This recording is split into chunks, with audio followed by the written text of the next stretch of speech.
Ang title po ng ating mensahe ngayong umaga is, ano ba ang pundasyon ng iyong teritoryo? Pag sinasabi po nating teritoryo, ito yung pinag-usapan na natin to 2 weeks ago. Ito yung kung saan ka nilagay ng Panginoon, kung saan yung iyong panawagan.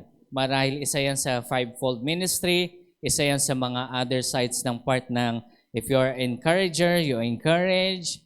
If you are building the kingdom of God, managing the kingdom of God, then do so. Be a part of the body of Christ, not just sitting and doing nothing.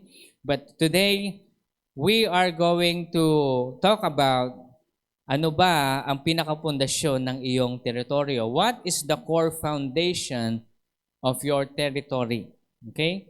The Lord commands us to be fruitful, multiply, fill the earth, and subdue it.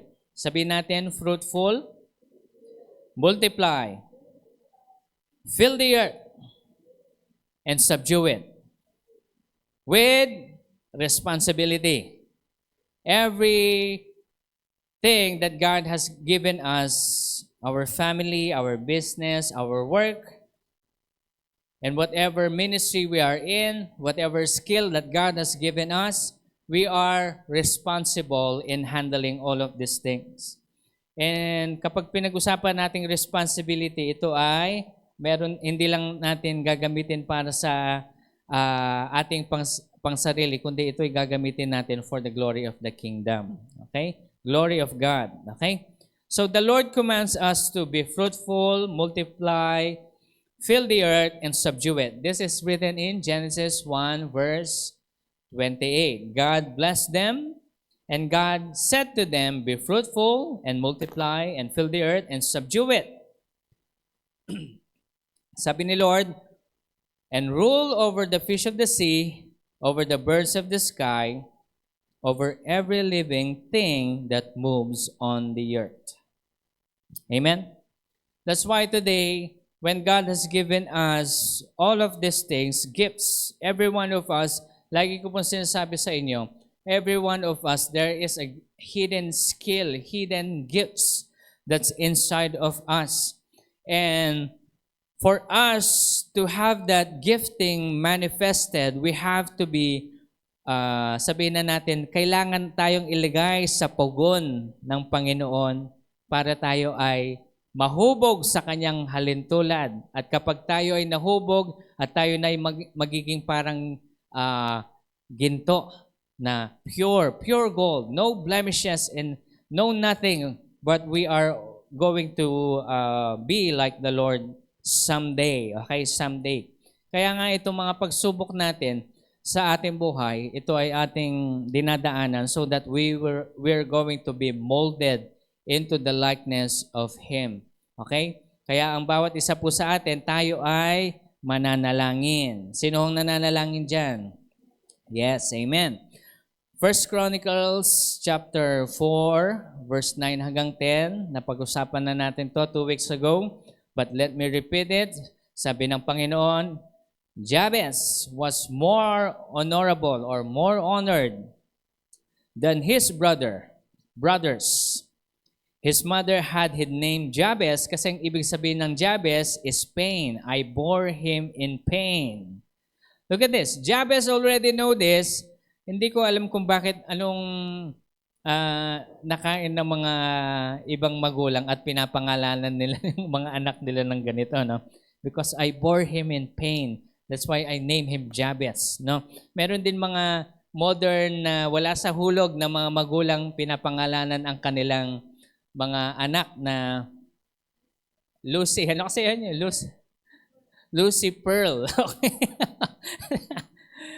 Daw maganda pakinggan, pero alam niyo yun, ano yung nasa isip mo? Bakit mo papangalanan yung anak mo ng ganon? Remember that whatever you name your children, they will become like that. That's why pray to the Lord. Whatever you name them, they will be something like the person that you name them. Okay? Kaya nga ito po, maalala ko, merong kapatid si Uncle Arnold na pangalan Aladdin. Pinangalan ako doon. Kasi daw matalino yon, magaling, top notcher. Hindi nag-manifest sa akin. Ang though sa pagkakaalam ko, no? Pero hindi naman sa ayoko nang itaas yung sarili kong bangko, pero lagi nila sinasabi sa akin na magaling. Hindi ako magaling, okay?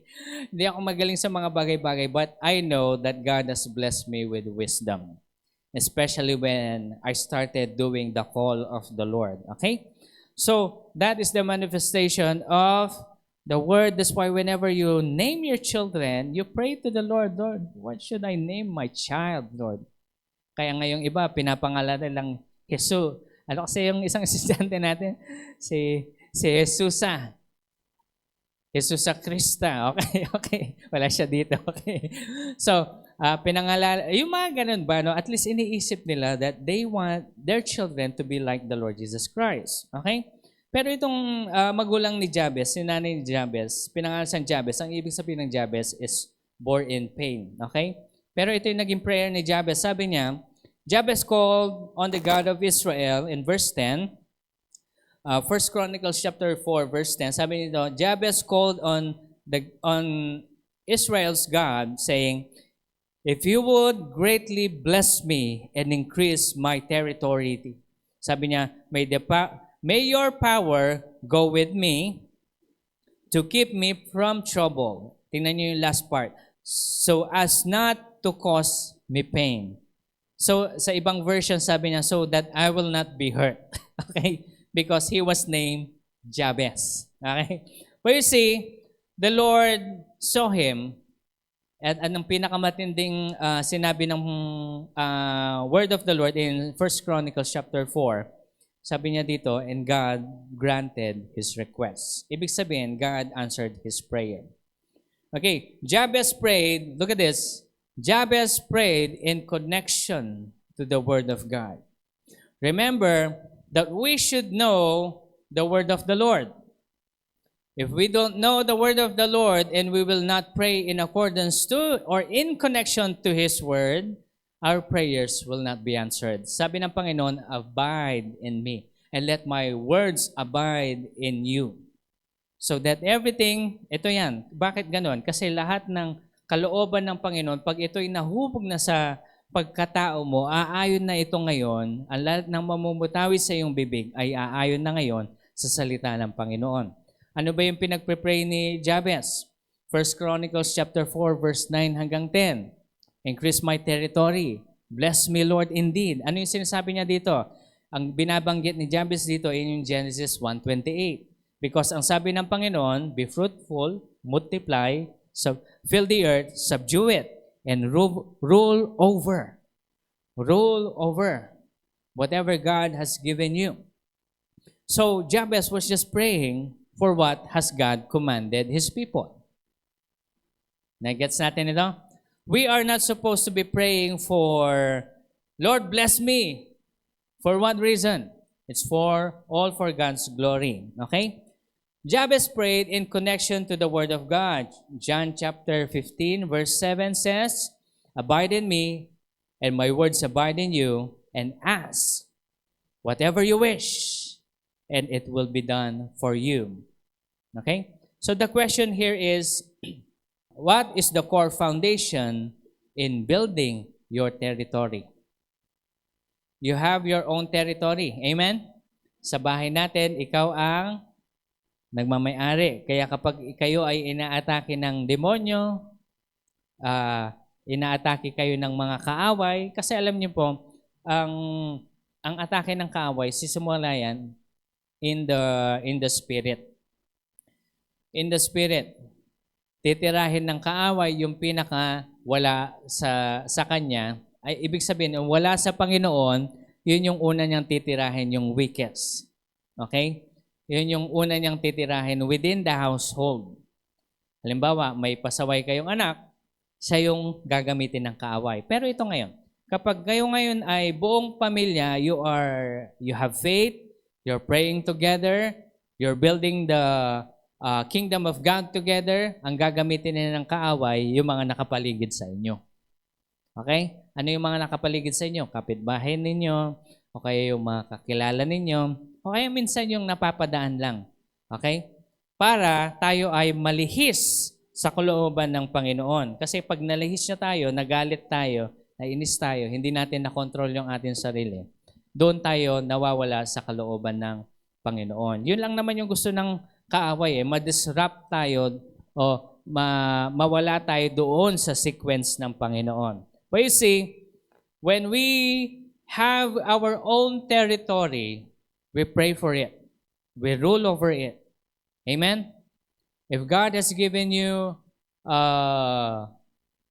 ministry, if God has given you a skill, o sabihin na natin, punta tayo sa material ngayon. If God has given you a kotse, car, meron kayong car, meron kayong kotse, and you see, that is already blessed. Amen? Pinag-pray nyo, sinabi nyo sa Panginoon, Lord, gagamitin namin ito for your glory. We thank you, Lord, for blessing us.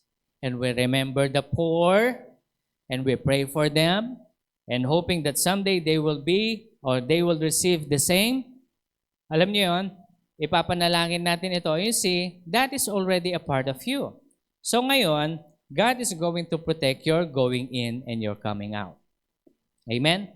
Hindi po kayo pababayaan ng Panginoon. Lahat ng iingatan ni Lord, magsabi ng Amen. Okay, so pray. Listen to me, people of God. Pray for your territory. Protect it. Okay? Yes, the Lord will protect it. God will send His angels concerning over you, that there will be no plague nor any evil dwell within your presence. For He will send His angels concerning over you. Sabi ng Panginoon, He will lift you up that you may not strike your foot against a stone. You see, the word has already been provided, but you see, we need to pray. Kailangan natin ng communication sa ating Creator. Ayan. Kaya nga ito ang gagawin natin, we abide in the Lord. How do we abide? We read the Bible, we pray every day. We have our communion with the Lord. Okay? So, your territory begins in prayer. Ulitin ko your territory begins in prayer. The Lord commands us to pray without ceasing. Manalangin ng walang tigil. Sabi mo sa katabi mo, manalangin ng walang tigil. Okay? Continuous prayer in our daily life. Continuous prayer. Saan nakasulat ito? 1 Thessalonians chapter 5 verse 14 hanggang 17. Sabi natin, 1 Thessalonians, ulitin ko po, chapter 5 verse 14 hanggang 17. Okay, sulat niyo po or at least open your Bible with me. Sabi niya dito, we urge you, brethren, admonish the unruly, encourage the faint-hearted, help the weak, be patient with everyone. See that no one repays another with evil for evil, but always seek after that which is good for one another and for all people. Verse 16, sabihin natin sabay-sabay, rejoice always. Okay, and 17, pray without ceasing. We are commanded to continue to pray. Amen? It is not a suggestion. Ulitin ko po, everything that's written in the Bible, if you believe in the Lord Jesus Christ, you believe that He is your Lord and Savior, you accepted Him as your Lord and Savior, every word that's written in the Word of God are now a commandment to you. It's not a suggestion. Amen? Ang suggestion ito sa mga unbeliever. But you as a believer, we are commanded to pray without ceasing. Prayer is a form of building relationship with Jesus. Okay? Prayer is a form of building a relationship with Jesus, and in this way, we are abiding in Him. And His words abide in us. Carved inside our hearts. Kaya nga, ang bawat isa sa atin, as we continue to pray, we abide in the Lord. Look at me. And if you forgot to pray, the Lord will remind you. And you don't want that. You don't want that, okay? Meron akong nakitang isang video, nagpe-pray siya. Sabi, nakasulat doon sa caption, "When I am in pain, He's kneeling down." Tapos, next video, "When the Lord answered me, He also kneeled down and prayed." When I prayed for success, He kneels down. And when I received the success, He kneels down in prayer. Are you getting this, people of God? We do not just pray because we need something. We pray because we love the Lord. This is our communion with God. Ito yung ating relationship. Doon nabibuild yung relationship natin sa Panginoon. Okay? So ang bawat isa po sa atin, we do not just pray because we need something. But you see, God reminds us. Sino ang nare-remind dyan? Magsabi ng amen. Pastor, nagpe-pray naman ako. Alam niyo po, ganito kasi yan. When we pray, hindi lang po tayo, wag nating i-imagine si Jesus, our Father, the Holy Spirit, as a genie. Okay? Hindi siya mag-a-answer ng magic, kaboom. Then, you have an answered prayer. No. It's just like you're communing with your Father. Relationship. Lagi ko pong ina-example sa inyo, if you stop talking, speaking, communing with your Father here on earth, with your mother here on earth, with your siblings, sa palagay nyo, meron pa bang relationship doon? Wala na. Diba? That's why when we stop talking to our friends, yun, alam niyo yun, later on, we will no longer have friends. Kaya nga, iba-iba ang tao, no? Kasi yung ibang mga tao, yung ibang tao, madaming kaibigan, no?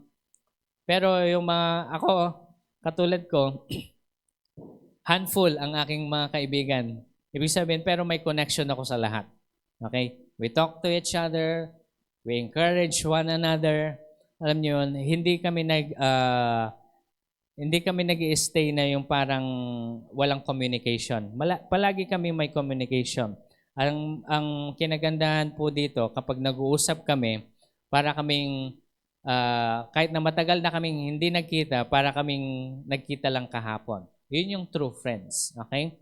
And true friends stays with you through thick and thin. Okay? Hindi yung pag successful ka, andun lang sila. Pag gusto nilang libre, andun lang sila. Kapag wala ka ng pera, hindi sila sumasama sa'yo.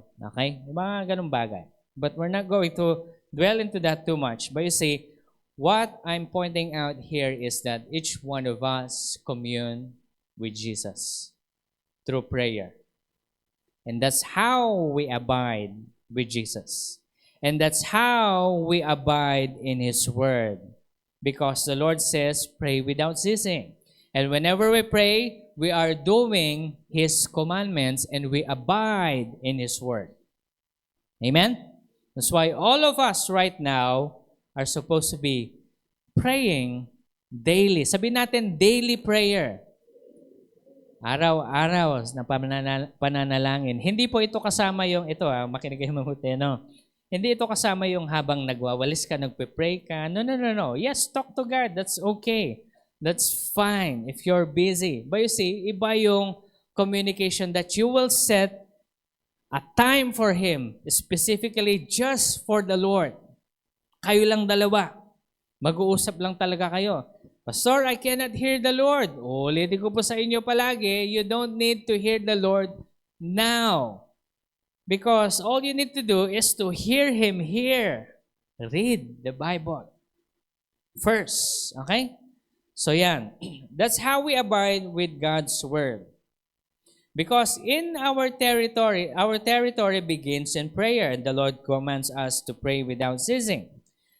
Because prayer is a form of building relationship with Jesus Christ. As we abide in Him and His words abide in our hearts, okay? We do not just pray for what we need and for the things that we need in life, for the situations to be changed, or happen, we pray in communion with Jesus. Ang question kasi ngayon, Pastor, paano ba talaga manalangin? Kasi 5 minuto pa lang, parang nasabi ko na lahat. Okay? Nasabi ko na lahat. Patuloy ko po sasabihin sa inyo, wait upon the Lord. Wait for Him. Okay? Saan ba natin makikita kung paano manalangin? Matthew chapter 6, verse 9 hanggang 13. Alam natin to lahat. Sino nakakaalam ng prayer na ito? Matthew chapter 6, verse 9 hanggang 13. Sabi niya, pray in this way then. Our Father who is in heaven, hallowed be your name. Your kingdom come, your will be done on earth as it is in heaven. Give us this day our daily bread, and forgive us our debts, as we have forgiven our debtors. And do not lead us into temptation, but deliver us from evil. For yours is the kingdom, and the power, and the glory forever and ever. Amen. Okay? This is a guide. It's not literal, you pray this. Yes, you can pray this. If it is in your heart to pray that, then pray about it. But you see, kung papansin nyo dito, ano yung nakasulat ng una? Our Father who is in heaven, hallowed be your name. Anong ibig sabihin ng hallowed His name? Ibig sabihin nito, hallowed His name, ibig sabihin nito, this means is to honor and revere the name of the Holy God. Okay? When we revere, we say we worship. Kaya nga lagi po sasabihin sa inyo, in prayer, always come into the presence of God first. That takes time. Diba? It takes time for you to be inside the presence of the Lord. Kaya kailangan, ang mainam kasi dito palagi, do not play with the world, people of God. 2026 is not the time to play with the world. Ibig sabihin, makipaglaro sa mundo dahil kadalasan, meron tayong mga favorite artists, favorite songs, secular songs, okay? I'm talking about secular songs. And sometimes, ang reason ng mga ibang musicians, we're just looking for inspirations. Pero alam niyo po, before, I believe in that, but today, I don't. Alam niyo po kung bakit? I don't believe that inspirations can come from a secular musician. Because their influence is Satan himself. Yung mga sumikat na music, sabihin na natin during the 90s. 90s ako nahilig sa secular noon. Hindi ko alam kung alam nyo ito, no? Yung sa Goo Goo Dolls. Ang sabi niya, and I give up forever to see you because I know you feel me somehow. You're the closest to heaven that I've ever been, and I don't want to go home right now. And when you realize that song is actually a song of a fallen angel singing to a woman, earthly woman. This happens in Genesis, wherein the fallen angels, the watchers, get out from their place and look for a woman on earth to marry them. Naging popular yung song na yun. Okay? Naging popular yun. And you see, it comes from the devil. And imagine, that was back then. Long time ago, early 2000s, if I'm not mistaken.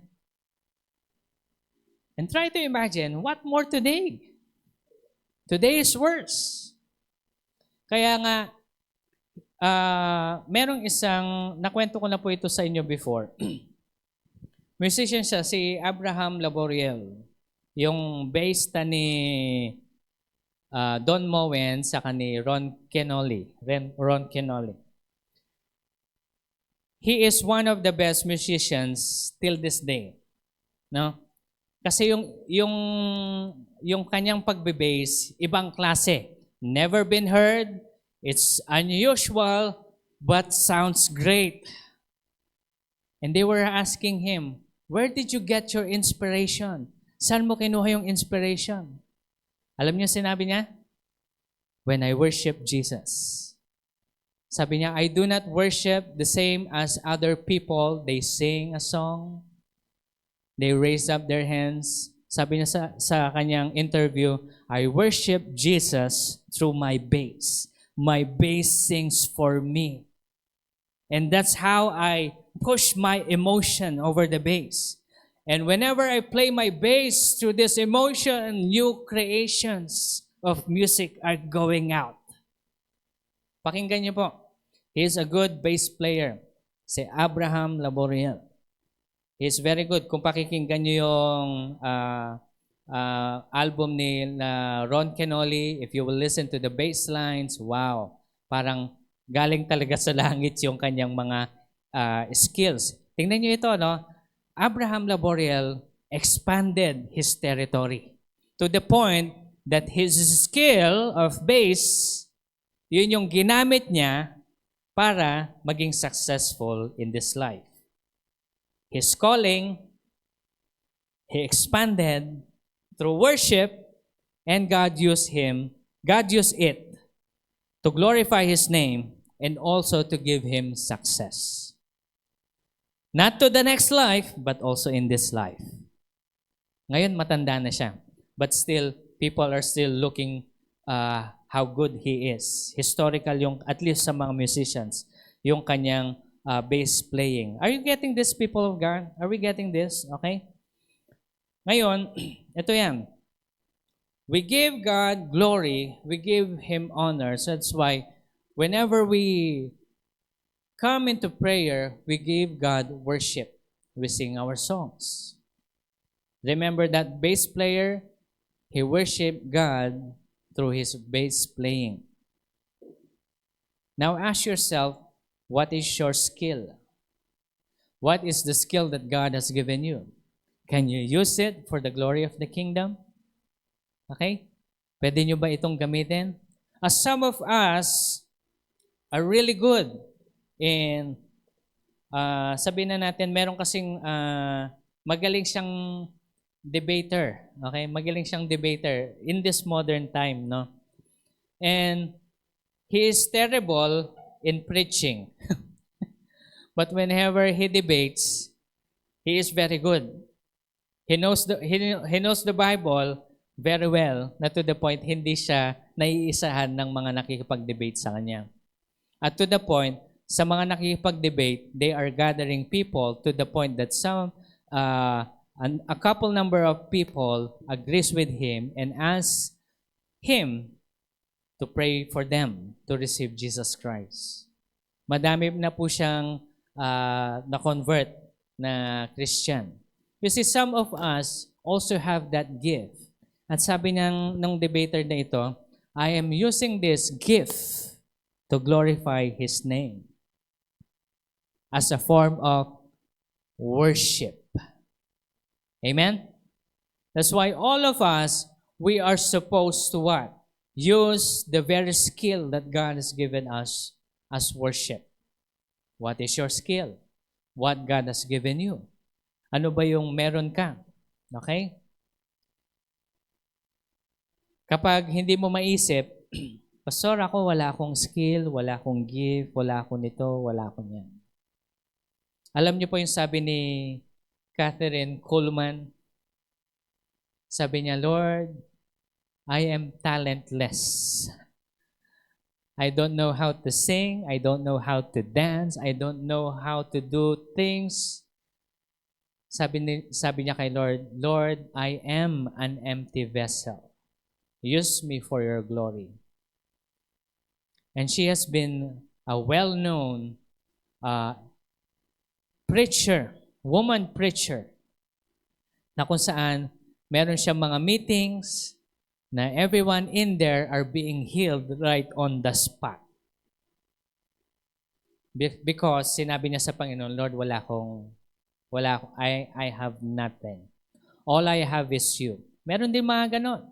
But see, some of us, alam na natin yung skill natin, alam na natin yung talent natin from the very beginning. But some doesn't know. And if you don't know, tell the Lord, Lord, I am an empty vessel. Use me. Amen? So, andun na po tayo. Now, Isa pa dito sa sinabi ng Panginoon sa kanyang salita, when we worship the Lord, worship, through worship. And of course, the next thing you're going to do is ito yung mga napag-usapan natin for the last couple of Sundays. Your kingdom come, your will be done on earth as it is in heaven. Your kingdom come.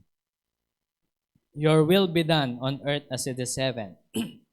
Ito yung ginawa ni Jabez. Sabi niya, praying in accordance to God's word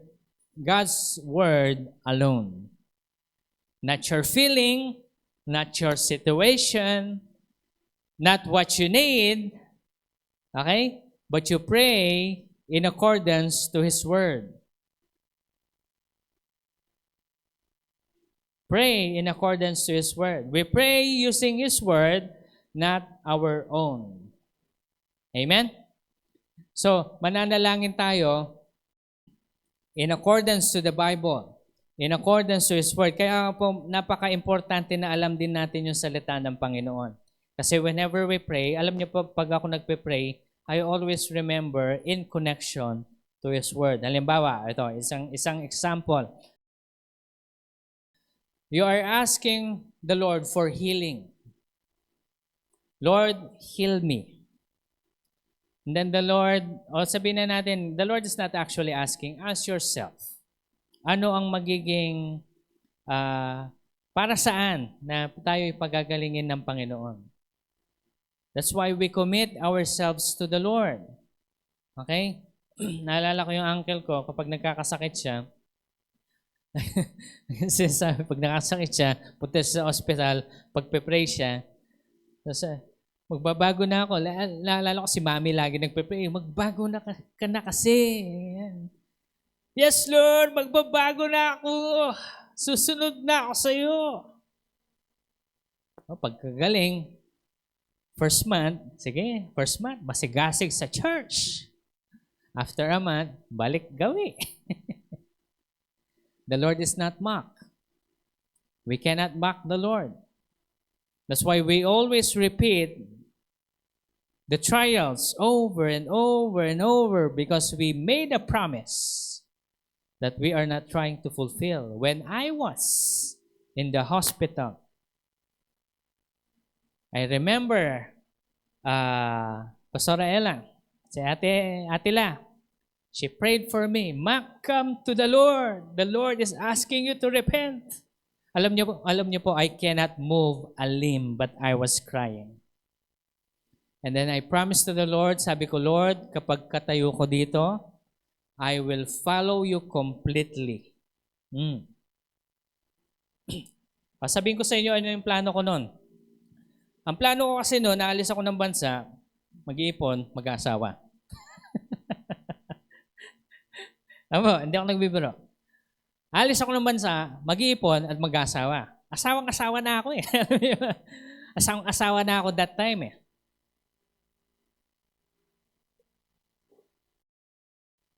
Maalala ko, napag-usapan pa namin na, sige, sabi niya, pagkatapos natin magpakasal, sabi namin, pinag-usapan namin, kasal na. Tapos natin magpakasal, mag-minister muna tayo dito sa Manila, sabi niya. Sabi ko naman, okay din. Kasi madami akong kakilala sa Manila, madaming opportunities, madaming kaluluwa, parehas lang naman na kaluluwa. Pero, while she was speaking those words, I heard the Lord very stern. Son, sabi niya, I did not call you in Manila. I called you in Namsik. In Jesus' name, sabi ko. Ayoko talaga dito. In Jesus' name, hindi si Lord to. Lord, pag hindi mo sinabi sa iba, Lord, hindi ako maniniwala. Narinig ko lang, baka ako lang to, sabi ko. Tapos lumapit yung professor ko. Isang professor ko, prophetic din itong professor ko. Sabi niya, sabi niya, I'm seeing you as a pastor, sabi niya. Ang pangalan niya ay Ruben Aldea. He's with the Lord already. Okay? And I am really grateful with this man of God. Sabi niya sa akin, God has called you. Yes, sir, sabi ko. Noong una, dinideny ko, pero He keeps on reminding me. God called you to be a pastor. Yes, sir, magsaserve kami dito sa Manila, sa church na ganito. No, no, no. Sabi niya, God called you in your province. What's your province name? Sabi niya. "Ah, hindi siguro sir. Sabi ayoko talaga eh, no? Hindi siguro sir, sabi ko, pero he was pushing me. Sabi niya, Al, this will be the last time that I will remind you. God called you there. And when you see, I disobeyed the Lord, parang si Jonah, but the Lord captured me. Sabi niya, anak, go back. Kaya nga nung sabi ko po sa inyo, nung nasa hospital bed ako, when I asked the Lord, Lord, I will serve you completely. I will follow your command. I will not disobey you ever again. Alam niyo po, instantly, after with all of my heart, I prayed that, sabi ko sa Panginoon, susundan kita, Lord. At nung sinabi ko to sa girlfriend ko at that time, she broke up with me. And actually, while looking back, I thank the Lord. I thank the Lord that happened. Okay? Hindi ko na sinasabing miserable yung naging buhay niya, pero I don't want that life. I want the life that God has given me. You see, when you promise to the Lord, make sure you do it. Hindi lang po yan sa healing.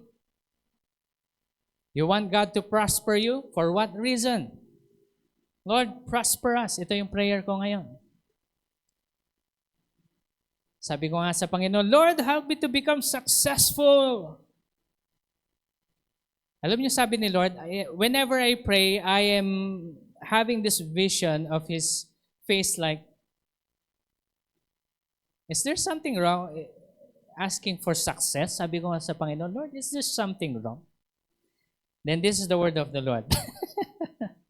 Matututo kayo dito. Tingnan ito mabuti. Do not pray for success. Do not pray for success because success is the result of your obedience. Amen. Do not pray for success because success is the result of your obedience. So pray to God and ask Him to help you to obey Him at all times. Obedience is better than sacrifice. Yun lang naman yung gusto ng Panginoon sa atin. Tayo sumunod. Makinig kayo mabuti. Ang pagsunod sa Panginoon, hindi po madali. Iti-training muna tayo ng Panginoon sa pagsunod. Saan? Lahat tayo naging anak. Sinong hindi naging anak dyan? Wala, di ba? Lahat tayo naging anak. Merong mga pagkakataon na tayo ay inuutusan ng magulang. May mga pagkakataon na tayo ay naging, ako na naman, lagi na lang akong inuutusan. There was one time in our life that we say these words. At ngayong tayo na yung mga magulang ngayon, pag inutusan natin yung ating mga anak, ayoko nga. Nakita mo yung sarili mo. Sabi mo sa katabi mo, ani-ani lang. Kung ano ang iyong tinanim, iyong aanihin.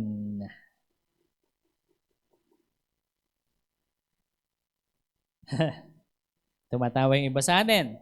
Kasi alam natin, no, na ito. You see, God wants us to have this heart of obedience. Ang training niyan simula sa family. Pero nakikita niyo ang ginagawa ng demonyo ngayon? The demon, the devil, Satan himself is destroying the family.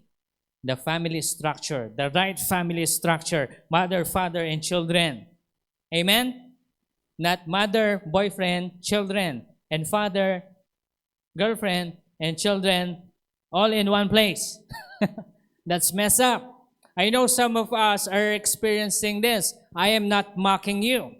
But you now, as a believer, build your family in accordance to God's form of family. Mother, father, children. Walang second wife, walang third wife, walang divorce. Amen? That's why when you come into the altar and you say, ano yung vow ng mga kinakasal? Sickness and in health. Richer or poorer. Till death do you part. Till death. Alam niyo po yung vow na yon, hindi niyo yun vow sa asawa niyo. That is your vow to God. Kaya kahit na sumalbahi ang iyong pinakasalan, till death do you part. Are we getting this? Hindi naman kasi ganyan siya nung mag-boyfriend, girlfriend kami. Ang sweet-sweet niyan dati. Pero nung katagalan, ano ba ang akala niyo sa pag-asawa? Ano? Sabi, lagi nga sinasabi ni Pastor Jan ng pag-asawa, hindi kayo malalagay sa tahimik. Okay? Ano yun? Malalagay kayo sa gulo. Ang summary nga daw ng pagpapakasal is parang ganito. Pag nagpakasal ka, parang sinasabi mo nung single ka, masyadong easy ang buhay. Gusto kong mahirapan. Magpapakasal na ako. Ayun. Okay? Tama ba sa lahat ng mga kinasal? Tama ba? Kala nyo, pa-sweet-sweet lang, no? Pero nung kayo nagkaanak na, ayan na. Pati yung panggatas ng bata, pinag-aawayan. Hindi ka kasi nagtatrabaho. Sasabihin naman ng asawa, hindi mo nakikita ang effort ko. Diyan na, nag-away na. Okay? Sabi mo nung single ka, masyadong easy ang single mode. Okay? Diba? Remember that is your vow to the Lord. Ba't napunta tayo sa marriage? Okay. Balik tayo sa success. Sabi ng Panginoon sa atin, don't pray for success because success is the result of your obedience. Anong gagawin natin? We will obey. John 14 verse 26. John 14 verse 26. Ito ang ating magiging pananaw ngayon in connection to that prayer that we're asking the Lord. Ang sasabihin natin sa Panginoon, Lord, help me to obey you. That's the hardest thing, is to obey God. But you see, in John 14:26, it is written, but the Helper, the Holy Spirit, whom the Father will send in my name, will teach you all things and bring to your remembrance all that I have said. Actually, ang Holy Spirit will lead you into all righteousness so that you will be able to please the Father. That's why today, our prayer is, Lord, kausapin natin yung Holy Spirit ngayon. He is a person. You can talk to the Holy Spirit. He is in you. Okay? The Spirit, the same Spirit that raises Jesus from the dead is living inside of you and me. Kasali ako. Okay? So now we are going to pray. Close your eyes. Sabihin niyo sa Panginoon, Holy Spirit, come on, talk to the Holy Spirit. Holy Spirit, with a sincere heart, we are asking, guide us into all truth and righteousness, and help us obey the Word of God. In Jesus' name. And everyone will say, Amen.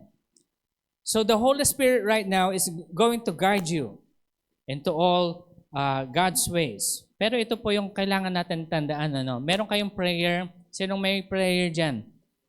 Sige, magtaas ng kamay yung mga matitinding prayer. Okay. Yung mga matitinding prayer na yan, that will cause you to draw near unto the Lord. But remember this.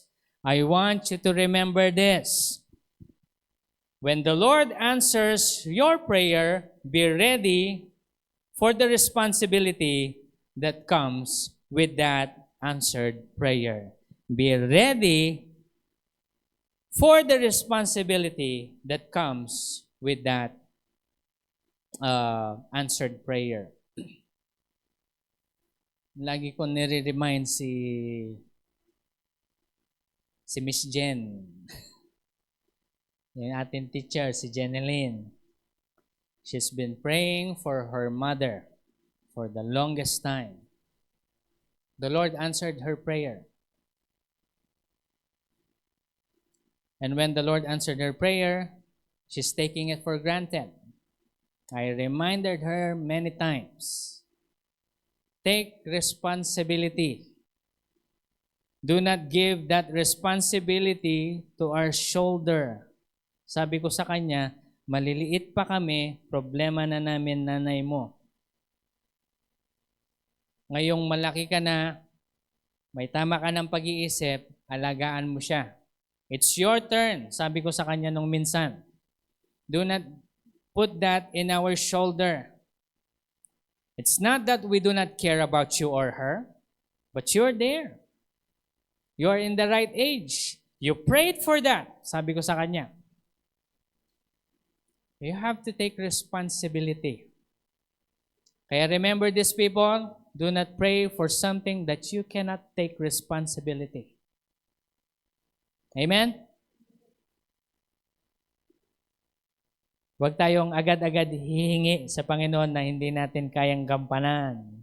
We ask for healing, then prepare for the responsibility that comes with that healing. Look at this. God heals me. Sabi ko sa Panginoon, sige Lord, susundan na kita.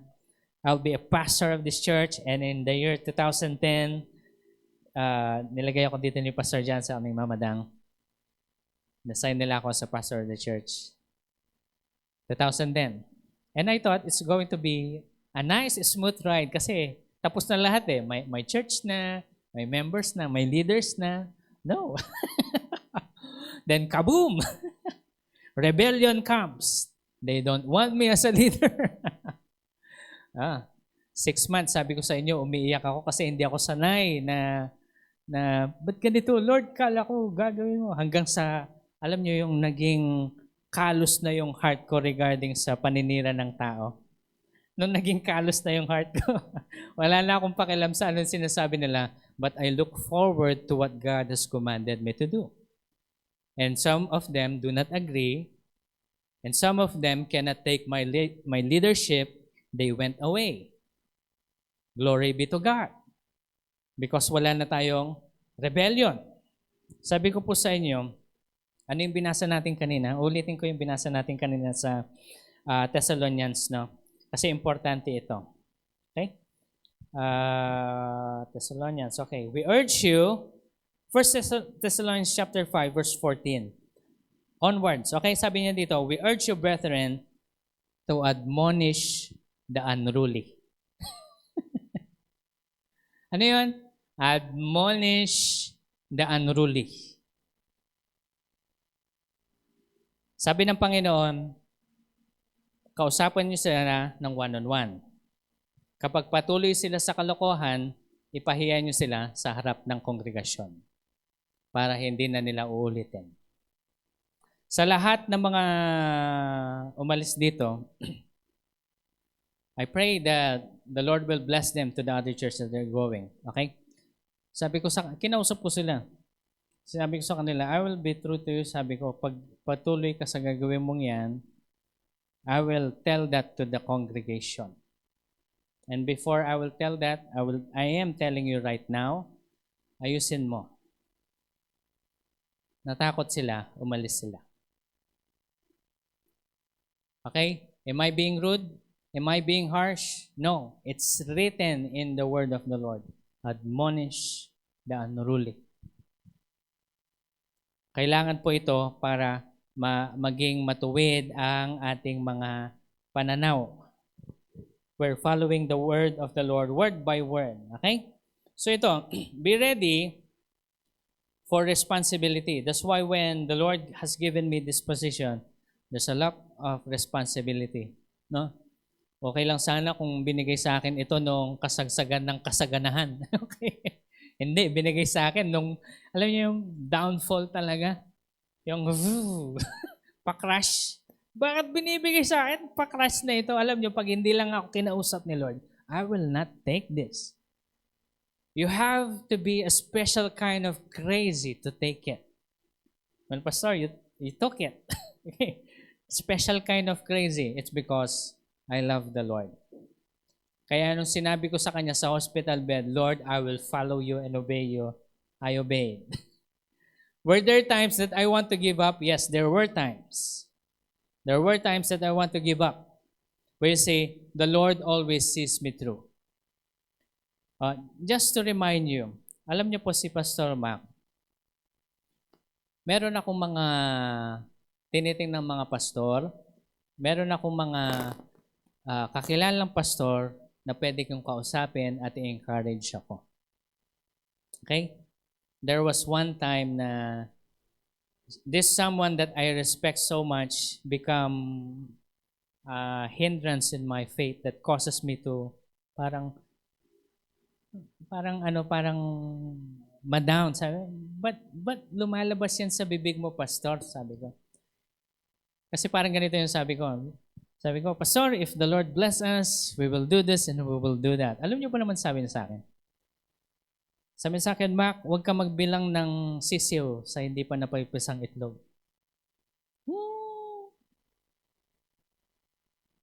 Pastor, ano yung sinabi mo? Ito yung sabi ko sa kanya. Pastor, sabi ko, asan yung faith doon? Hindi naman nakasulat sa Bible yung analogy na binigay mo. Yes, sabi niya. Hindi nga. Pero alam nyo, because I respect him so much, it hurts me. Okay? Well, you see, I retaliated back. At sabi niya sa akin, siguro it's just my weakness. Weakness ko lang ito. Please understand. Sabi ko, I respect your weakness, Pastor, but I'm also in the time of weakness. You know what? After that day, I never asked for his advice anymore. Alam niyo kanino ko lumapit? Lumapit na kay Pastor Jan. Sabi ko, pa-encourage mo nga ako, sabi niya. Because I really felt down during those times. Ngayon, naiyak tuloy, okay? Nung nagkwento na si Papa, kasi si Papa magaling mag-encourage siya even though I already know the story. Okay? Kinento niya sa amin yung mga panahon na, kinento niya sa akin yung mga panahon na pinalaya sila sa church, tinanggal sila, pinagkaisan sila kasi na-insecure yung mga ibang leaders sa kanila. Because Pastor Jan is really a good leader. At mas tinitingnan na siyang pastor noon kaysa yung pinaka-senior pastor nila. Okay? And then, because of that insecurity, alam niyo yun, he applied for work. Alam niyo yan, and then, fast forward ko na, si Pastor Jan na magkukwento sa inyo ng someday. Okay? For short, na-encourage ako because God see them through. From 300, anong 90s ito pa? Anong 90s during the 1980s, 70s? Nung sa Clark time, okay? Nakalimutan na rin ni Papa. Okay? Matagal na kasi. From 300 pesos na sweldo, naging 8,000. During the 80s. Ang laki noon. During the 80s, na kung saan yung cents natin may value pa. Okay? Ngayon, 20 lang, ayaw tanggapin ng mga inaanak natin. 20 lang. Samantalang yung pagrenta ng bahay noon, sabi ni Mama Dang, 50 pesos isang buwan. Okay? Mas mamamalengke sila ng 500, 500 pesos na palengke, 2 tricycle na daw yon, punong-puno pa. 500, saya siguro, no? Ibig sabihin, look at these people of God. The Lord answers prayer. Were you encouraged, Pastor? Yes, I was encouraged. And I was lifted up. Sabi ko po sa inyo, each one of us needs someone to talk to. Kaya if you are having a hard time, you can talk to me. You can call me. Pastor, nahihirapan ako sa ganito. I will try at least. By the power of the Holy Spirit in me, I will do my best to encourage you. Pwede nyo kausapin si Pastor Jan. Alam niyo po yan. So, I'm talking here, I'm mentioning all of these things kasi we are not an island. We need each other. Kaya sabi sa Bible, encourage one another. Okay? So ito po yan. Kung makikita nyo, when we ask for prayer, we ask for healing, we ask for increase of wealth, be ready for the responsibility that comes with that prayer. Amen? Let me ask you, sabi niyo po kanina meron kayong mga prayers. Matagal na sinasabi pinagpe-pray sa Panginoon. Ang tanong ko po ngayon, are you ready for the responsibility when the Lord answers that prayer? Sino ang mga ready na magtaas ng kamay? Sabi niyo, ako, amen, Pastor! I am ready! But yung iba, hindi sasagutin ni Lord yan. Sa mga hindi nagtataas ng kamay, hindi sasagutin ni Lord yan kasi hindi pa kayo ready. You know what? I raised my hand in the hospital bed. Lord, I will follow you and I will do what you want, Lord, without any hesitation. I-guide mo lang ako, Panginoon. I did up to this point. Okay? So I want you to be, at least look at me kasi ako lang yung pwede kong i-example na living testimony, no, as of right now. Now, in Matthew 25, verse 35 hanggang 40, sabi niya dito, ano yung kailangan natin gawin if we ask the Lord, Lord, bless me with wealth. Sinong gusto magpala ng limpak-limpak na salapi? Okay? Nagtatights ba kayo? Nagpapakain ba kayo ng mahirap? Tumutulong ba kayo sa mga walang damit? Binibigyan sila ng damit? Okay, mga ladies, alam ko may mga extra kayong damit sa wardrobe ninyo. Pag hindi nyo na sinusuot, ipamigay. Okay? Hindi lang sa mga ladies, but also sa mga kalalakihan. Okay? Kaya ako, isa lang yung ano ko eh. Pansin nyo naman. Isa lang talaga. Hindi ako nag-increase. Ang nagre-remind lang sa akin yung mga kapatid ko, bili ka naman ng damit mo. Na may memorize na namin yung mga sinusuot mo sa preaching. Sige, bibila lang. Kasi tamad akong bumili. Tamad akong bumili, no? So kapag nakabili na ako bago, pinamimigay ko ng iba. Ang una kong tagapagmana dyan, si Kuya Edwin.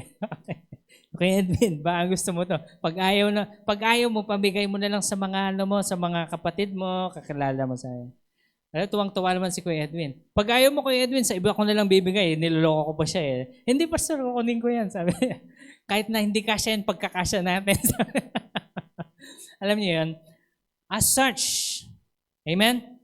So when you have something, you give to the poor. Now listen to this, people of God. If you are praying for wealth, Matthew 25, verse 35 hanggang 40, ito yung gagawin natin. Okay? Sa lahat ng gusto mapagpala, ito yung assignment natin. Basahin natin. Sabi niya dito, for I was hungry and you gave me something to eat. I was thirsty and you gave me something to drink. I was a stranger and you invited me in. Naked and you clothed me. Sick and you visited me. I was in prison and you came to me. Then the righteous will answer him, Lord, when did we see you hungry and fed you, or thirsty and gave you something to drink? And when did we see you a stranger and invite you in, or naked or clothe you? When did we see you sick or in prison and come to you? Then the king, sabi niya dito, the king will answer and say to them, truly I say to you, to the extent that you do it to one of these brothers of mine, even the least of them, you did it for me. Tuwing tumutulong tayo, remember, we are doing it for the Lord. Amen? Kapag ikaw ay kumakain ng 3 beses sa isang araw, hindi ka mahirap. Pwede ka pa rin tumulong. Amen? Meron ako nakitang isang video na alam ko hindi maganda eh. Kasi kino-content yung mga mahihirap. Pero ito, binigyan niya yung isang mahirap, malaking pera. Akala niya ilulustay lang, pero sinundan niya. Tapos tinignan niya, bumili siya ng grocery at pumunta siya doon sa mga camp ng mga mahihirap din at pinamigay niya. Nakuha niyo yan?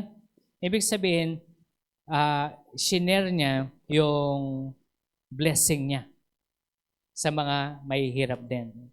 So you see, when you ask the Lord, you are now supposed, sabihin natin, become responsible for that answered prayer.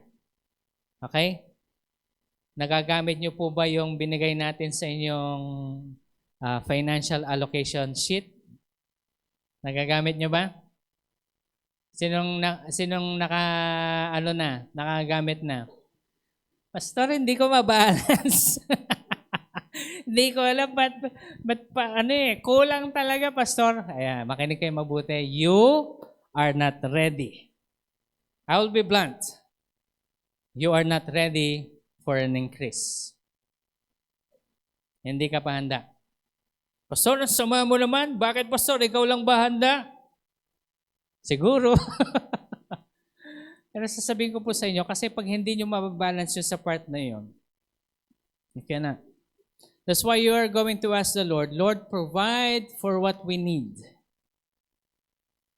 Pag hindi tayo makapag-adjust to what we currently have right now, we are not going to have an increased wealth. Kasi pag binigay sa iyo ng Panginoon ngayon na hindi ka handa, mawawala din yan sa kamay mo. Tama? O, iba yung maging prayer nyo ngayon. Huwag kayong hihingi ng, Lord, increase my wealth. No. Ito yung magiging prayer nyo ngayon. Sa mga hindi nagtaas ng kamay, sabihin nyo sa Panginoon, Holy Spirit, turuan mo po ako, Panginoon, na mabalance yung kasalukuyan kong natatanggap. Amen? Alam mong balance ka na kapag ginagastos mo na yung sweldo mo noong nakaraang buwan. Amen? Hindi ka gumagastos ng, ano ba ngayon? Anong month? April. April pa lang, ginagastos mo na yung May saka June. Hindi ka bibigyan ng Panginoon. Sabihin ko po sa inyo. Kaya ngayon pa lang, tandaan natin, discipline ourselves. Na lahat ng ating ginagastos, dapat yung mga nakaraang buwan. At pagpapalain pa tayo ng Panginoon, ang gagastusin natin, anong ginagastos mo ngayong taon? Ay, yung nasweldo ko nung 3 years ago. Wow! Yayamanin. Ibig sabihin, you're handling your wealth well. Pastor, saan namin gagamitin yung mga kasalukuyan naming natatanggap sa Panginoon? That's how you build the kingdom. Amen? Doon tayo tutulong sa mahihirap, magpapakain, magpapa-Jollibee. Okay? Kailan ba tayo nagpa-Jollibee? Hindi namin in-announce nagpa-Jollibee kami sa mga Sunday school kasi pag in-announce natin, dudumugin tayo dito. Okay? Dudumugin tayo ng kahit yung mga hindi nag-a-attend dito. Okay? Sasabihin nila, Kristiyano din kami. Parang one time sabi nila, nag-a-attend din kami dito. Sabi ni Pastor Jan, kilala mo ba ako? Hindi po. Hindi ka nag-a-attend dito. Ay, di ba? May mga ganon kaya hindi natin ina-announce. You see, nabigyan naman po lahat. Sino ba yung mga ating mga young people? Natikman nyo ba? Okay, sarap, di ba? Sarap ng libre. Hindi masarap yung chinga, masarap yung libre. Okay? Sarap ng libre, busog ka sa libre. Okay? Reminder ko sa mga young people, wag lang kayo kakain na, maghugas din kayo, no? Maglinis din kayo after. Hindi lang tayo kain, tas uwi. No, ano kayo, bisita? Okay? We are all workers here. We gather together, we do our part. Okay? So this is our conclusion. We ask God for talents, ministries, properties, anointing, skills, but be prepared for the responsibility that comes with it. You're asking the Lord for more anointing, skills, for more, for promotion, or whatever not. Be prepared for the responsibility. Pero ang pagpipray natin ngayon, Lord, tulungan mo po ako na ang magiging core foundation ng pag-increase ng aking territory is yung prayer of obedience. Lord, I will obey you from this time onwards and forevermore. Sabihin natin, Lord, come on, say with me, I will obey you from this time onwards, and forevermore. Let's all stand up in the presence of God. Now, ask only for the things that you can handle. We are going to pray, but you ask only for the things that you can handle, okay? For the things that you wanted to handle, ask the Spirit of God to train you and teach you to do all things for the glory of the Lord Jesus Christ. Come on, let's all bow our heads and let's pray. Father, we thank you, O God, for this moment of prayer. We thank you, O God, for teaching us all truths and righteousness, leading us, O Lord God, to your ways, not by our own emotions, situations. In this life, O Lord God, kaya kami po ay nagpapasalamat, Lord, that you are guiding us, helping us, Lord. Kaya pagpalain niyo po ang bawat isa sa amin. Gabayan niyo po kami, Panginoon, at huwag niyo po kami pababayaan. Ngayon, Panginoon, isinusuko po namin sa inyo ang aming obedience. Come on, you tell the Lord, Lord, I will obey you. Sinusuko ko po ang pagsunod sa inyo at sa inyong salita. Kaya ngayong araw na ito, Lord God, ibibigay ko po sa inyo lahat. Lord, we want to thank you and we give you our praise, Lord, this time. In Jesus' name we pray. And everyone will say, Amen and Amen. God bless you all po. Magandang umaga po sa bawat isa.